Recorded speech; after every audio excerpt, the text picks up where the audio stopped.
Well, welcome to this very special edition of Culturally Appropriate, where we're going to be taking a deep dive into some of our recent news coverage of the week as the General Assembly continues on with the work of the people.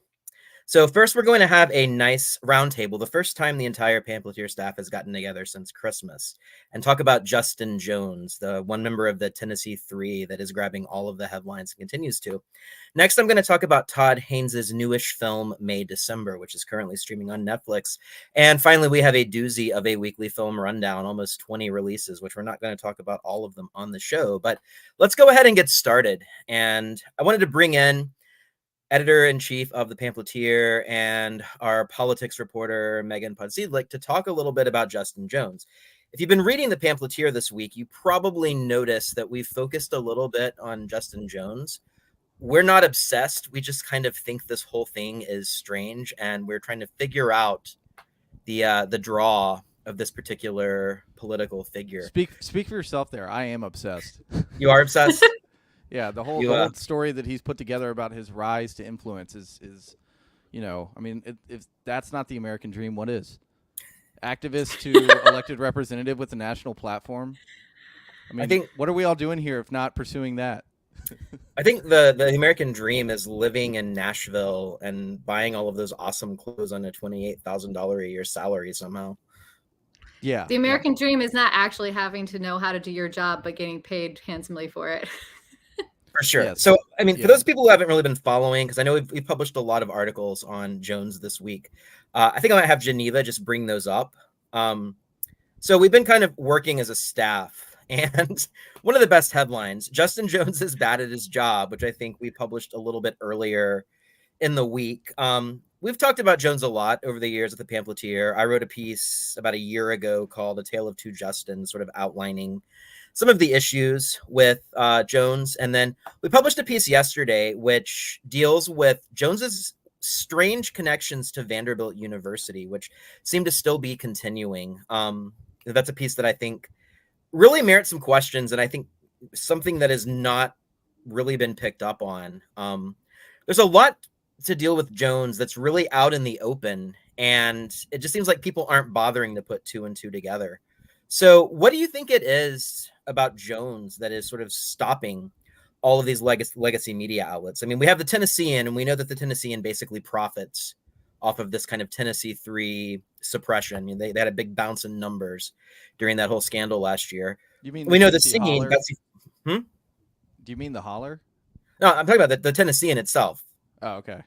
Got positive coverage. The holler obviously benefits, and Jones and the other Justin Canoe seem to work together a lot on various things. And then the Nashville Scene seems to kind of shy away because Betsy Phillips, who works for the Nashville Scene and is their political columnist, who wrote an amazingly scintillating piece on those 12 Nazi dorks that were running around Nashville over the weekend, also works for Vanderbilt University Press, who published Jones's memoir. So what do you all see as the reason that some of this very obvious stuff that we've been talking about in our articles this week aren't being covered by any of these legacy outlets?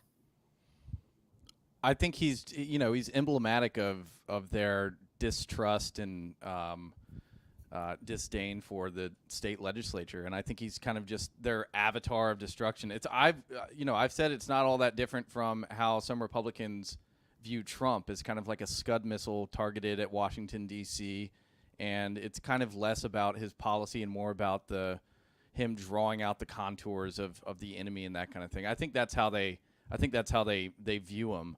I would just my argument, I would just say that Justin Jones is considerably less talented than Trump at doing that, as he's kind of a one-note harpy. He doesn't really he doesn't have. Trump employs humor in all sorts of ways to kind of discredit his opposition, and the only thing that Justin Jones has is this kind of whiny, this isn't fair attitude, which Trump does to some extent too, but he kind of laces that in with some bravado that gives him a little more energy than Justin Jones. It's generally very low energy and very uncreative. Like, if you view his political role as kind of as an actor, for lack of a better way to describe him, he's not very talented. But I do think that he is there to expose for people that support him the inherent white supremacist roots of the Tennessee GOP or something of that nature? I would say nationally, he's like a folk hero still, but locally, I want to just point out that the landscape of Tennessee amongst the American, collective of all of America is somewhat different because we're seeing more of a local rift between the actual Democrats who have to function in this state and want to get things done.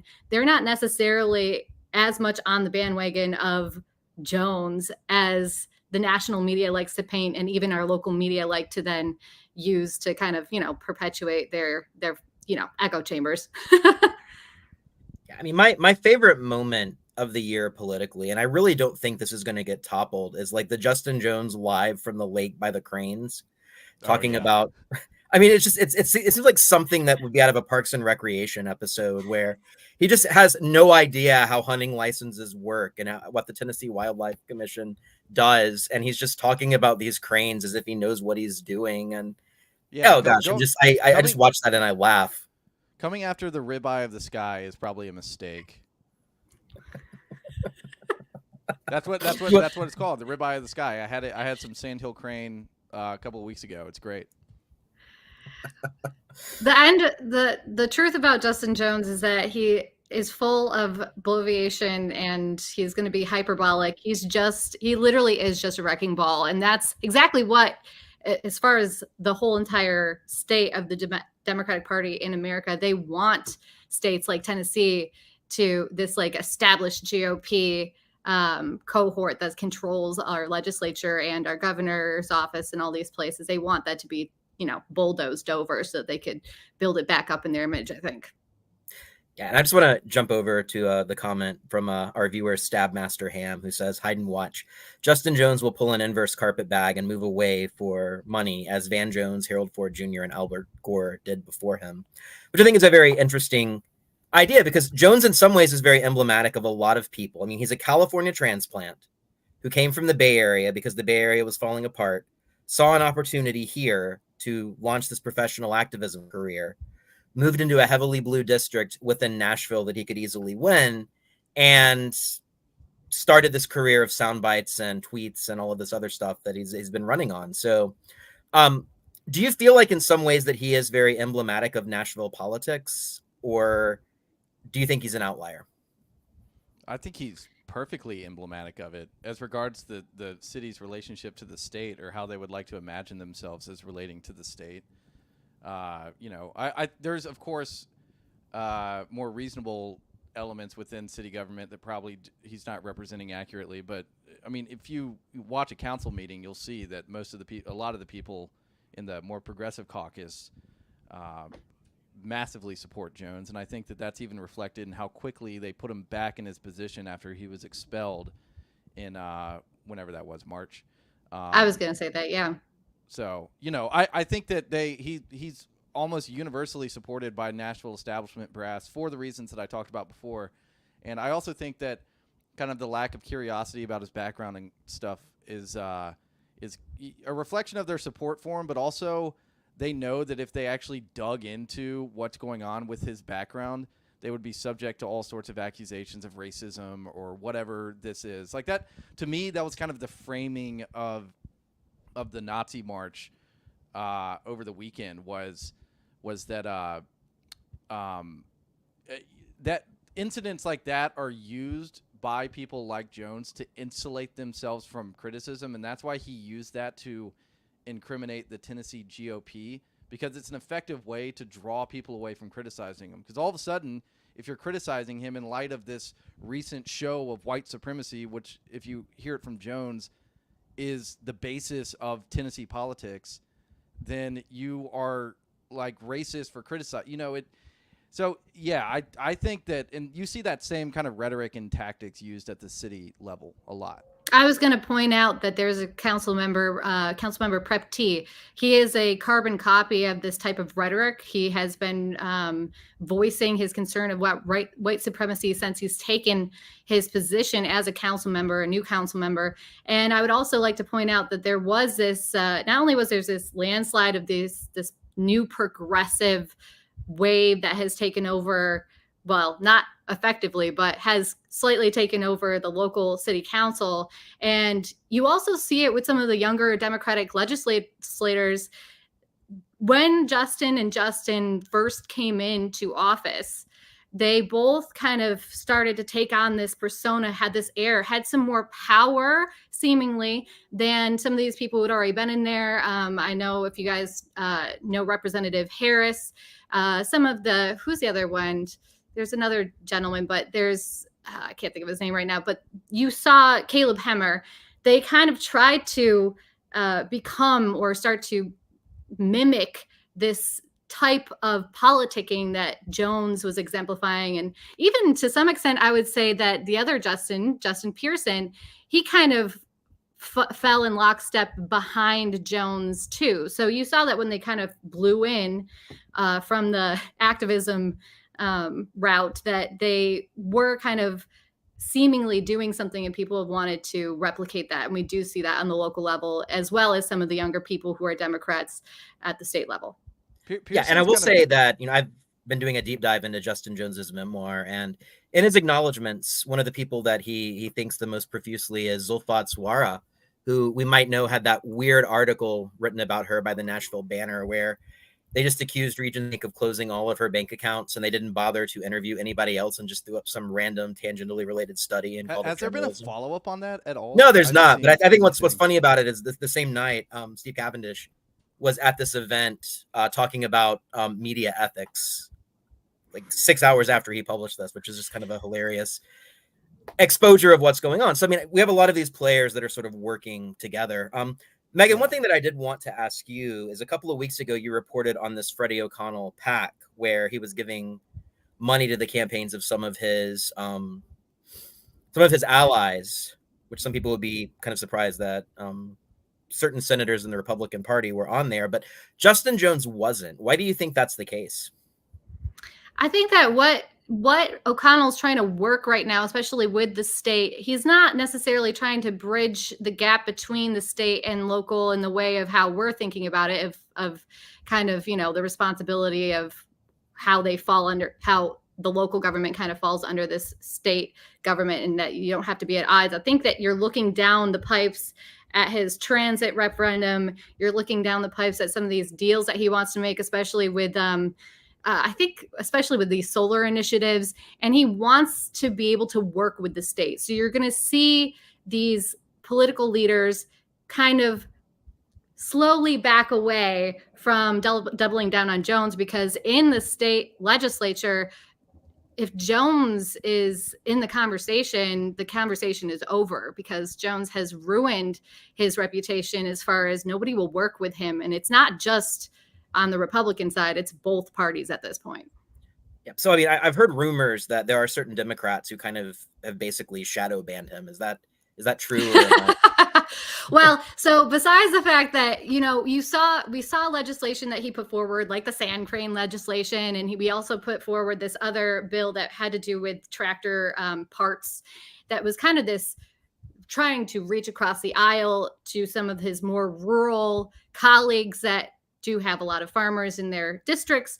And for one, on those bills, he can't seem to get any Republicans to sponsor them. Like, specifically, he has sought out Republican sponsors, and they're just like, it's dead in the water if your name's on it, and I can't put my name on it with your name on it. So they're like, maybe you should just find some other Democrats to push these bills. Interestingly enough, he doesn't care enough about the bills to just pass it off to somebody else who's a Democrat to give it a chance. He still puts his name on it, and he knows that it's not going to pass at this point. But even as recently as this week, we saw the Senate Commerce and Labor Committee get together and completely stonewall 4 different bills that were presented by London Lamar. Of course, this looks like the committee is actually it's all Republicans except for one Democrat who happens to be the minority leader in the Senate, Senator Akbari.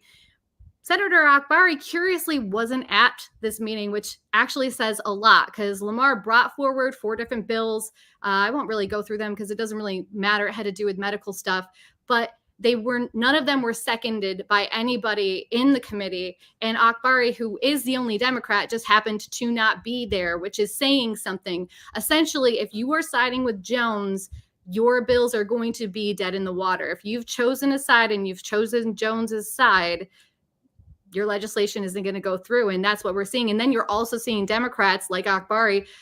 It's kind of the same thing with what I was talking about with O'Connell, slowly just being like, oh, I just happen to not be there, so that it doesn't look like she didn't second Lamar like outright, but her lack of presence tells a lot about the story. So yeah, there's definitely a rift within the Democratic Party. We've also seen Democrats go on the record with different outlets, media outlets, calling us out just plainly, that if you're going to just go up and smear everybody that you're supposed to be working with, why would they help? Why would they reach across the aisle and help you when all you do is all of this hyperbolic destruction with the rhetoric and how you use the media? So, yeah. So, Davis, has Justin Jones ever even seen a tractor in person? It's a good question. His district, I guess, encompasses some rural parts of town. But I don't know. Good question. Someone should ask that. Have we reached out to him and asked if he's seen a tractor before? Well, when we reach out to him, from what I understand, they just ignore us. So yeah, that's kind of the refrain that we've been experiencing as a publication from everything that I've seen. So guys, not surprisingly, because we are openly oppositional to him. So I wouldn't, So let me ask you. You can both take this one since we published this earlier. But if somebody asked you why Justin Jones is bad at his job, as our headline said earlier this week, what would you all say? I think it's pretty simple. The job of an elected representative is to represent the concerns of their constituents, and were someone in Jones's district to come to him with a proposal for something that for a law or I don't know something, Jones is completely incapable of representing them because of how he's used his position to, as Megan just said, sour his relationships with everyone in the House at this point almost.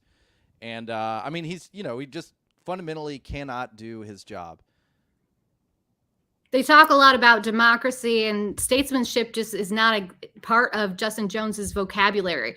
He's not going to, unless you're doing it his way. I mean, you've even seen it on his Twitter. If you're not doing it his way, then essentially you're a Nazi. It's not going to be, and I'm not being hyperbolic. That's literally what part of his tweet that he put out post this Nazi demonstration, that was the equation that he put out, is that there's nothing that Republicans can do except for adhere to our type of ideology, or you are a Nazi sympathizer, or you yourself are a Nazi. And so I'm not being hyperbolic by saying that. That's exactly what he is trying to, that's the equation that he's trying to present. So yeah, he's alienated everybody, and you cannot get anything done. And these old school Democrats who have worked well in the past with the supermajority Republicans, and I'm not defending the GOP either. They do a lot of things that I do not like, but they do have this understanding. They do have the statesmanship. They do have these relationships, and they don't like that this person just walked in and dropped a bomb and expected everybody to be, especially these established Democrats, to be happy about it and worshiping at the altar of Justin Jones. He basically walked into the house with a gun in his hand and was just pointing it at everyone. And that's been his attitude and the way he's postured himself and everything. I mean, he came in there with a loaded gun and started pointing it around the room, and is surprised that people are refusing to approach him. So I don't think it's really surprising. It just and I do think that he probably wants to get ejected too. Like, it'll help his career. If you're thinking monetarily about his national profile, if he gets ejected, he's got he'll go on a national tour. He'll probably, who knows what he'll do after that. Start a nonprofit, like run around the country, getting out the vote in various areas. He'll have no problem raising money because of his profile. All this benefits him. The only thing that he's not benefiting is constituents that actually have concerns that they want to see represented.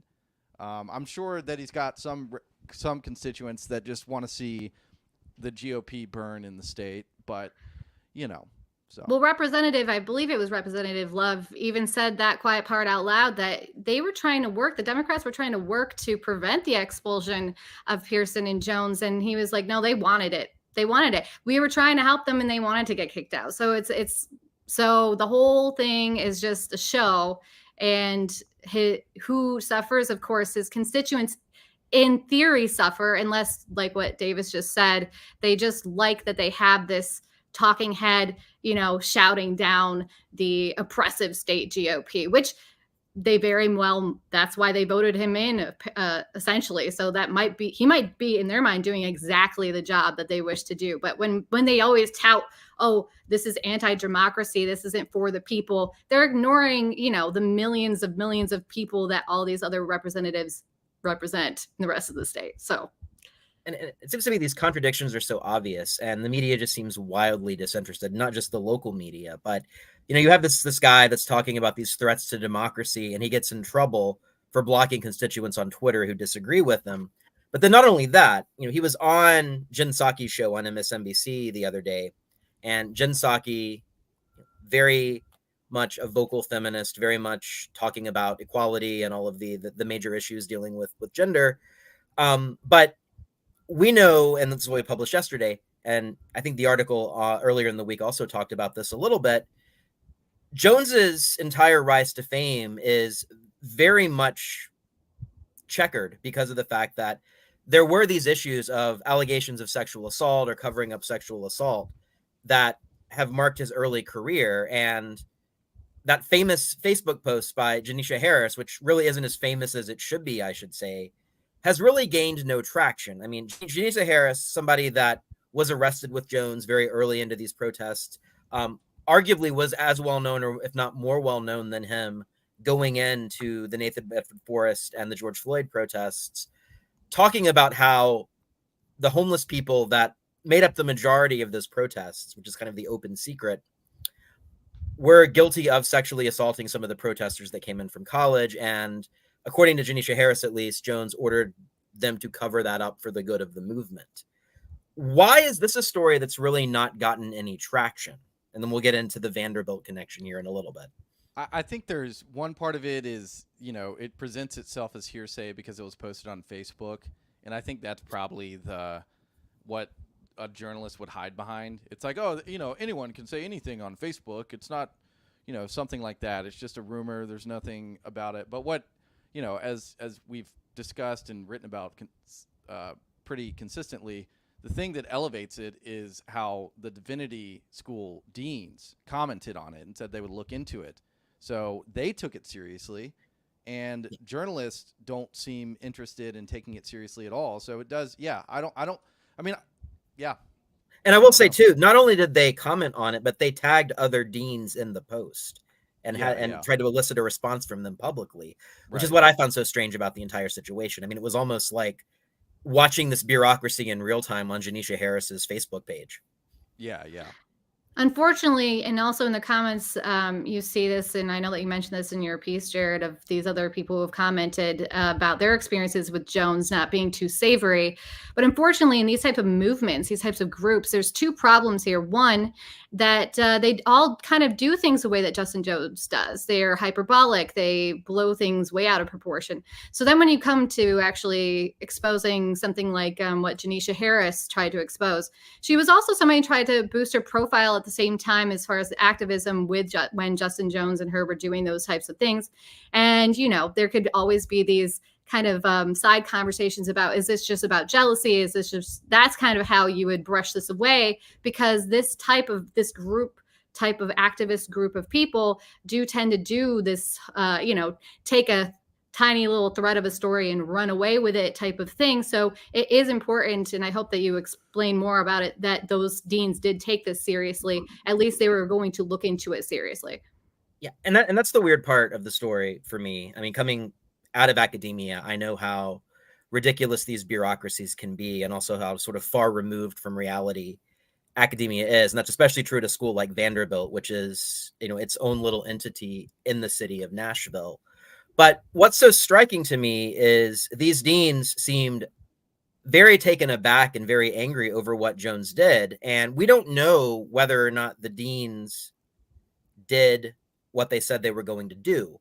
We just know that, like, at some point Jones stopped going to school, but as we reached out and found out by talking to Vanderbilt, whenever we reached out to all of these deans, he's still on leave, which is something that is actually against the published policies in Vanderbilt's student handbook for the divinity school. So the same deans who were going to speak to him about these allegations were the ones that would have had to sign off on this extended leave, which has now lasted almost as long as Joe Biden has been in office, when it should not have lasted more than a year. So not only that, these allegations come up, he gets this extended leave, isn't he, a student, but then in addition, he gets a book contract with Vanderbilt University Press. And I can't think of any example in academia where a graduate student dropout, or extended leaver, as you will, would be getting such a lucrative contract with the university press from the school that they couldn't finish the degree from. It's just insane to me. Yeah. It's really unfortunate that we still can't figure out that nobody. And again, is it your piece kind of poses the question, is this to run cover? And I think that we've seen a lot of this activism coming out of Vanderbilt in general. I think that they were part of the it's a fueling. In some of the comments again on Janisha Harris's post, you saw people from Texas. You see that this is something that's part of academia. It's part of, they're saying it's now kind of a actual study, like an area of study. And so what are they hiding really? Is it just that this person has taken all this, all these, I guess, privileges that they gave him and then ran with it in a direction, and now they're like, oh crap, like this is going to look bad? Or is it even more sinister than that they actually do understand exactly what he's been doing, and they don't want to slow his roll, so to speak? I don't know. And unfortunately, they haven't told you, they haven't told us. Right. I mean, we could break down the protest as they happened. I mean, we have these conversations about, oh, this many people were at this protest or this rally, but we know from Jones's memoir, and we know just from reporting at the time, that this was basically a protest of a bunch of radicalized students at Vanderbilt. And Davis, you had mentioned to me and sent the Tennessee an article that was published, I guess, about a year ago, that it was called "Training Ground" was the subtitle of the article, that Vanderbilt has moved away from being this haven for mainline Protestants that are a little bit more liberal than the Baptists that are dominating the state. And it's really turned into a training ground for activists like Jones. So those activists are the ones that really spur these protests, and they work with other activists like Harris. And then, as Jones's memoir says, essentially everybody else involved in this protest, outside of some radicalized students and a couple of people in the community or professional activists, they just basically got the unhoused, as he calls it, population of downtown Nashville to participate in the protest. And that was what caused the sexual assaults to happen, because it was an unhoused person, so to speak, who allegedly assaulted these two women or groped them, which obviously does count as assault. So there is something like, I think there's some culpability here that Vanderbilt might be trying to skirt around, and that the fact that if we really tie it back to the ideology, we tie it back to the people who were in charge, they were trained to do what they did at the Capitol by Vanderbilt Divinity School. Is that? Yeah. I don't want to sound like a conspiracy theorist here, but that's what the evidence shows to me. I don't think that that's too conspiratorial. I mean, like, it's pretty clear that Justin Jones is the product of Vanderbilt Divinity School to some degree. He was also involved in other activist organizations before that. And he went to Fisk, I think we should say, too. So he went to school in Nashville. He was involved in, I can't remember the name of the organization. Afton Ben was also a part of it. Just an activist training ground, basically. I mean, his pedigree is activism. That's the only thing he's qualified to do, is be an activist. And his, that he talks about Vanderbilt professors and students being involved in the protests in 2020 shows you that this culture is pretty tied into Vanderbilt. And to some degree, it would incriminate professors, other students, and potentially the administrative staff who have been aware of all this and have simply chosen to either ignore it or run cover for it. I mean, I don't think that's ultimately the question that your report that you put out yesterday brings up, is what is the nature of the ties between Justin Jones and the kind of activism that he represents and the Vanderbilt Divinity School? I don't think that's a weird question to ask, and I unfortunately, it's difficult to get answers about that because Vanderbilt's not subject to public records requests because it's a private university, and there's a number of other reasons. That network is very close. Like we saw, who was the guy that posted? We heard about Justin Jones charging for photos, selfies with people, like $20. That's been confirmed to us from almost 3 people now, and one of the guys that posted that on Twitter deleted it, and he's an activist at TSU. I can't remember his name. It was Daniel something. But his, what that kind of indicated to me was, there is some, as with any organization, regardless of its outward politics, there is always going to be internal tension and egos competing for control. People want attention. I'm sure some people within Justin's broader activist network are probably jealous of the national profile that he has and are willing to do things to sabotage it. So it's all coming from a place. We just don't know where it's coming from. It's very, very opaque where this is all coming from. You can where his cover. Yeah, or just what kind of people he's running with, what kind of agenda, who is helping him afford a place in Nashville, I'd imagine. Just in any number of questions that come up that you can answer fairly straightforwardly as regards to, a more standard politician that maybe worked as a lawyer and then got into politics. Their whole background is a little more up for scrutiny. Jones, his background is like it's like peering into the abyss. There's nothing there. We have no clarity on it at all. And it's I don't know why that would not beg questions from anyone that has right. I mean, when we've had these reports, right, that say that it takes a median household income of $80,000 with no kids to have like a livable life in Nashville. And we know that Justin Jones makes less than $30,000 and is much more well-dressed than all of us, including you, Davis, with your fancy linen pants. So, well, I mean, not only that, but he's like flying around the country too. He's out of town every other weekend. Who's paying for all that? I think that's a very reasonable question. And he doesn't have a background.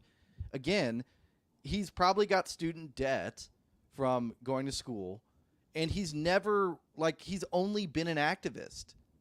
He didn't work as an attorney before he ran for office, which would give you an indication that maybe when the assembly's not in session, he can go and earn some money like a lot of these guys do. Mm-hmm. He's an activist. I mean, that's what he does. So he gets paid to be an activist. But where's the money? And we've seen this sort of strange thing happen on a national level. So if we think back to the Harvey Weinstein scandal, where, for years, Hillary Clinton, Harvey Weinstein were best buddies, Meryl Streep.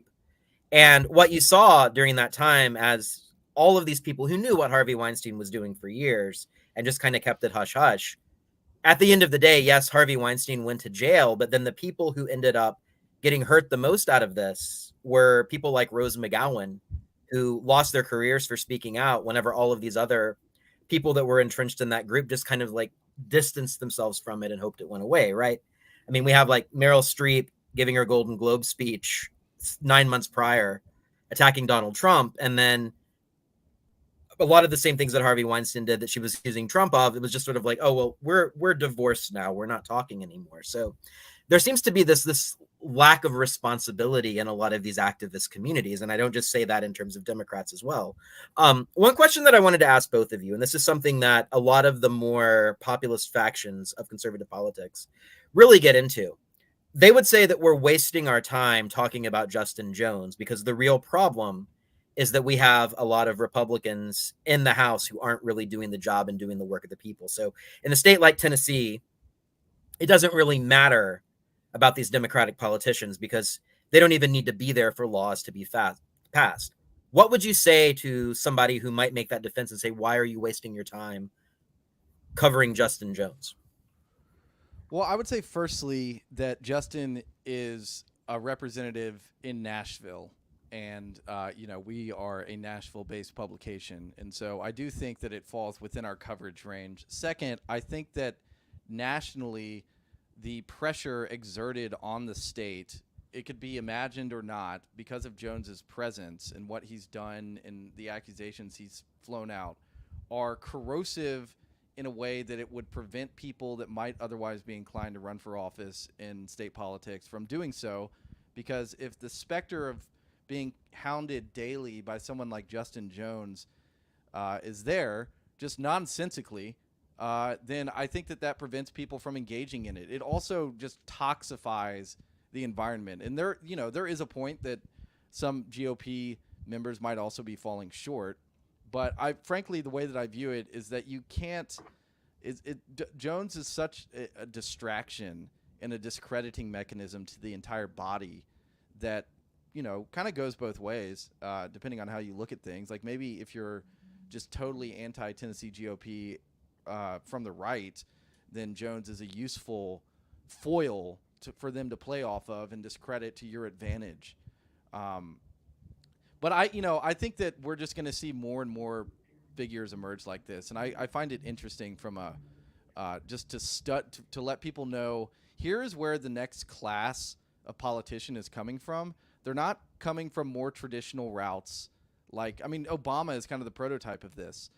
They're not coming from more traditional routes that you usually witness with I don't know, just about every other politician who's run for the past 100 years. You're starting to see activists get involved in politics. And it's good for people to understand how tenuous their relationship is. They represent themselves as these bastions of purity and truth and this and that. But they are just as corrupted, if not more so, than your standard quote-unquote corrupt politician who's outwardly motivated by money. Like if I had to pick between two, someone who's corrupt out of financial interest and financial gain and someone who is corrupt out of interest in ideological gain, I'm always going to trust the financial guy because at least you know what he's going to follow. Ideological people like Jones, you can never, ever understand what they're really after because they will cloak it. You don't know what's going on with them. They're impossible to trust. So as a study in the kind of person that I think we'll see increasingly get into politics as it becomes more fractured, I think it's useful to understand how sketchy it is. Yeah. And we also look at – sorry, go ahead, Megan. No, it's okay. I was going to say you contrast Jones to a lot of the Republican representatives and senators who came up in that election. And a lot of them were motivated because their small businesses like Brian Ritchie were ruined by COVID protocols and they got pissed off enough to run for office, which is a very different way to get into politics than what Jones and Pearson and, even someone like Gloria Johnson or Caleb Hemmer are doing, right? I mean, it's a very different situation. So Megan, I'm going to give the floor back to you. Sorry for the interjection. Oh, no, not at all. So I don't think that it's a stretch, Davis, to say that the federal government does tend to kind of target Tennessee. Not only have we seen certain things aimed at Tennessee as far as overreach, we have an AG who has now set up an entire department just to make sure that we could keep the federal government checked, basically, especially in this administration that's currently in there. But also, I want to say that on a local level, I think it's important we have these media outlets that we have the Phil Williams, we have these investigative journalists that are absolutely always looking at the GOP under a microscope, as they should. Of course, it's usually only one-sided, and in their minds, I'm sure they think that that's the only thing that they have to be doing because that is the ruling party in the state. But I think it's also important that when you cover somebody like Jones, you have to not only allow people to see how ridiculous he actually is, you have to allow people to draw kind of this wedge, especially people who are more ideologically perhaps not aligned with Jones, but are Democrats in this state that is a red state, the state where we do still see some type of working across the aisles with both parties, because our state works a lot different than, how the actual rest of America works in some aspects as far as that goes. You need to allow that wedge so that people can start to separate and clean up even the minority party, the Democratic Party, from this type of riffraff of these hyperbolic, destructive, completely inept activist types that come in and don't actually have any good answers to the everyday questions and the everyday needs of Tennesseans.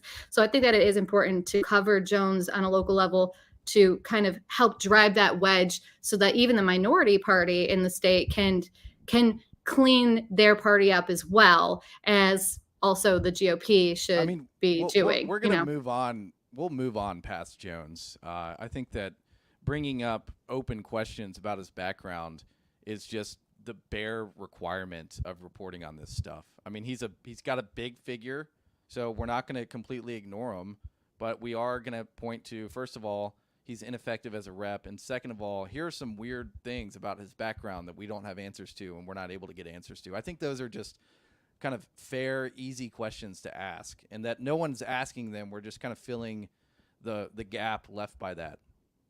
Yeah, and for those people who have not checked out the Pamphleteers articles this week on Justin Jones, I think both are available. One ran yesterday, one ran Tuesday. So go to pamphleteer.co and check those out. And as I understand it, we have a lot more reports about Justin Jones coming over the rest of the year. So any final thoughts before we move on, Davis and Megan? Nope, that's it.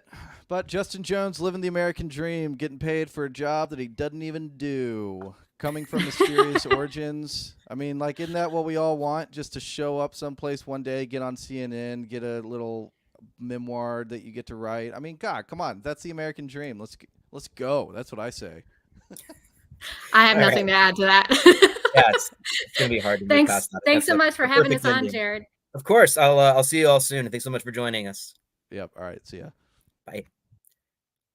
All right. So in a complete turn of events, complete change of subject, we're going to be talking about Todd Haynes' new movie, May December. My review of this film came out in this morning's edition of The Pamphleteer. And this is a film that is directed by Todd Haynes, who's one of, in my opinion, America's greatest filmmakers. He's been making movies for the past 30 years or so. You might have recognized some of his other works like Carol, with Cate Blanchett and Rooney Mara, that came out in 2019, or one of my personal favorite films, Far From Heaven, which came out in 2002 and stars Julianne Moore, Dennis Haysbert, and Dennis Quaid. He's also made, probably most famously, the Bob Dylan biopic where 7 different actors played Bob Dylan, including Heath Ledger, Cate Blanchett, and Christian Bale. So his new project is called May December, and it's very loosely based on, if you all remember it, about 25 years ago, the case of Mary Kay Letourneau, who was a school teacher and ended up getting into a relationship with a 12-year-old student of hers, went to jail, it became a tabloid sensation. It's a very loose riff on that particular news story. But if you know anything about Todd Haynes, you know that he's very concerned about structures, visual cues, genre conventions. So what he does in this movie, which I think is absolutely remarkable, is he kind of rewrites the story. So the plot of the story is Julianne Moore plays a woman named Gracie, who caused a national tabloid scandal whenever, about 25 years ago, she got into a relationship with a 12-year-old stock boy at a local pet store where she was working as kind of a second job while she was in a previous marriage. And at the point we enter the story, all of this has died down. So the tabloid has passed. She sort of moved on with her life. She is now married to Charlie, played by Charles Melton. And they're in a relationship. They have kids. Their kids are actually about to graduate, even though he is very young. So the baby that was spawned in the middle of this tabloid scandal is about to graduate high school whenever we're in the middle of the movie. And an actress played by Natalie Portman named Elizabeth, who's kind of a second stringer. She's on some TV shows. She's not really taken seriously as an actress. She's going to be in a movie based on Gracie's character. So she's there to observe. So there's a lot of melodrama here. The movie is probably, right now at least, most famous for this amazing scene at the beginning where they're getting ready for a barbecue. Elizabeth's about to get there, and Julianne Moore opens up the fridge and says, "I don't think we have enough hot dogs," and this very intrusive melodramatic score starts playing. So Haynes definitely makes this movie work as a melodrama. It works as this kind of delicious soap opera film, but it's also very critical of that genre. And more importantly, it's very critical of our tastes for genres like this. These true crime shows or tabloid documentaries that really exploit people and that we can't get enough of. And really, what was a stroke of genius is the fact that Todd Haynes agreed to a Netflix distribution deal for this movie, because he's really kind of going into the belly of the beast here. He is making this movie that is this very potent critique of the way we consume media within the realm of probably the streaming giant that's most guilty for kind of destroying our culture with a lot of these shows like The Tiger King. It's also quite interesting that at this particular moment in time, we have two movies that were considered kind of major Oscar contenders. This film and Anatomy of a Fall, which really walked away with a number of nominations, including Best Picture and Best Director. And both of these are sort of about, murder show, tabloid scandal. Anatomy of the Fall is about an academic whose husband falls from the roof and he dies, and it's a murder trial to see if she actually did it or not, and it plays around with procedural courtroom conventions. But this movie is a lot more concerned with the viewer and why we view. So two of the most acclaimed movies of the year are films that are very much criticizing the way that we consume media and the type of media that we consume. One of the reasons I do feel like May December didn't get maybe the Oscar buzz that it should have. I mean, you would think a movie with Natalie Portman and Julianne Moore and Charles Melton would have this amazing chance at getting all of these Oscar nominations. And in the end, it really just walked away with the Best Original Screenplay nomination. And I think the reason is it's a movie that's very uncomfortable because it's a movie that's criticizing the audience that's watching it at the same time. So if you haven't seen May December, it's currently streaming on Netflix. It's a Netflix original production. I would say it's a great opportunity if you're staying home this weekend to watch this remarkable movie. And I'm really glad that I got the chance to write about it today because it is one of my favorite films of the year. And I will say next week, we're going to be doing a little bit of an Oscar special. I'm going to finally be revealing my top 10 films of the year on Friday. So we'll be having that discussion on Culturally Appropriate next week. And that moves us on to our weekly film rundown, which, as I mentioned earlier, is quite jam-packed. So probably the release of the week is the movie Drive Away Dolls, with Geraldine Viswanthan and Margaret Qualley and Matt Damon and Pedro Pascal and Coleman Domingo.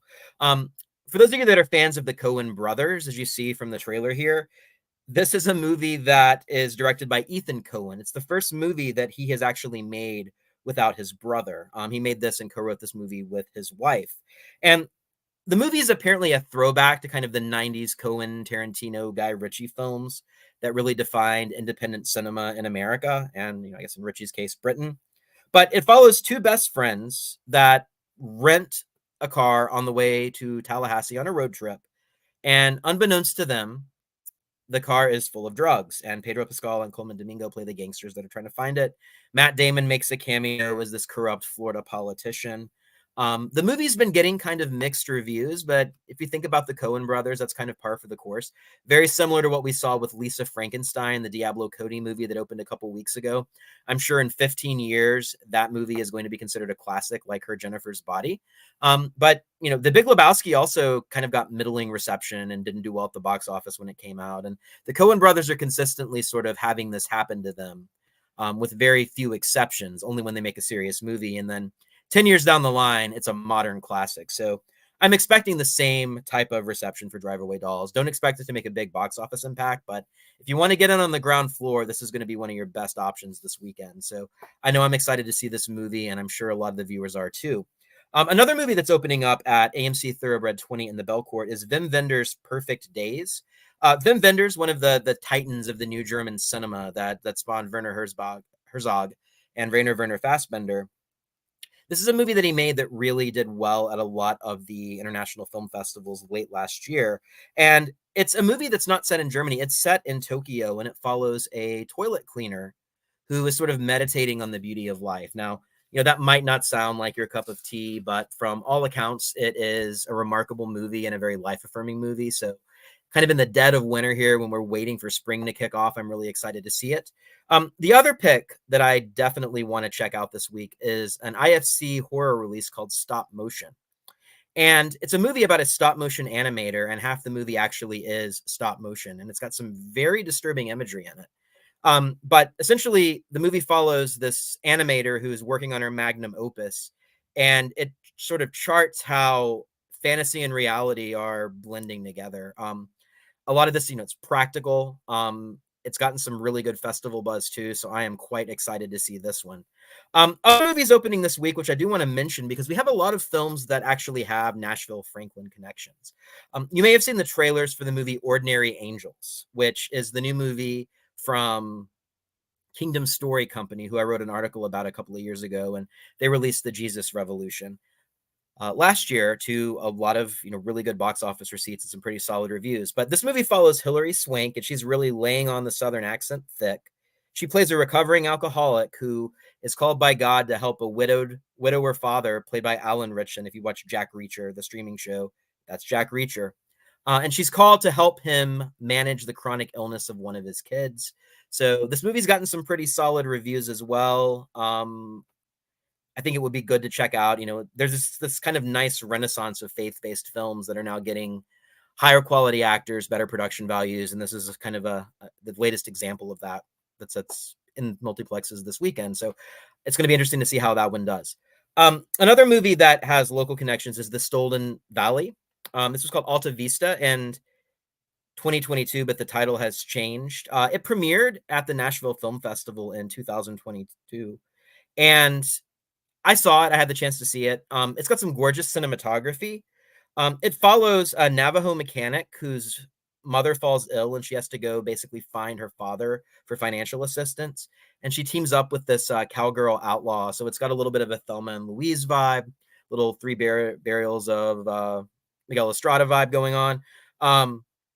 So the movie works visually, but unfortunately it's got a lot of very heavy-handed dialogue and is kind of on the nose. But I mean, it is nice because it was produced by Franklin-based Evolve Studios, and we definitely want to support our local artists and our local production companies. So I'll say that it's definitely worth checking out. As you can see from the trailer here, it's incredibly well shot. There's some great moments of direction. The performances are really solid. Not completely successful, but a movie that I think is definitely worth a watch. Some other ones we have opening up this weekend. If you are a fan of the anime Demon Slayer, a feature-length episode of that, it's kind of edited together, is coming to theaters. We have a lot of releases from Hollywood coming out. I think there's like 8 different releases coming to Regal Hollywood 27 and AMC Thoroughbred 20.